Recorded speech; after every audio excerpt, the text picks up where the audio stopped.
नाजरीन, यहाँ आपको ताज़ा तरीन खबर से आगाह करते चले जो कि रहीम यार खान से हैं।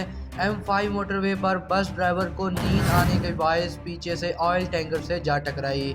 जी हाँ नाजरीन, यहाँ आपको ताज़ा तरीन खबर से आगाह कर रहे हैं जो कि रहीम यार खान से हैं। M5 मोटरवे पर बस ड्राइवर को नींद आने के बायस पीछे से ऑयल टैंकर से जा टकराई।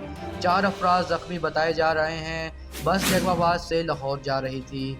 जी हाँ नाजरीन, यहाँ आपको ताज़ा तरीन अपडेट से आगाह कर रहे हैं जो कि रहीम यार खान से हैं। M5 मोटरवे पर बस ड्राइवर को नींद आने के बायस पीछे से ऑयल टैंकर से जा टकराई। जी हाँ नाजरीन, यहाँ आपको ताज़ा तरीन खबर से आगाह करते चले जो कि रहीम यार खान से हैं। M5 मोटरवे पर बस ड्राइवर को नींद आने के बायस पीछे से ऑयल टैंकर से जा टकराई।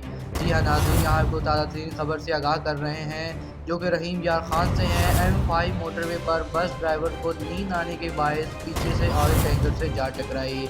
4 अफराद जख्मी बताए जा रहे हैं। बस जैकबाबाद से लाहौर जा रही थी।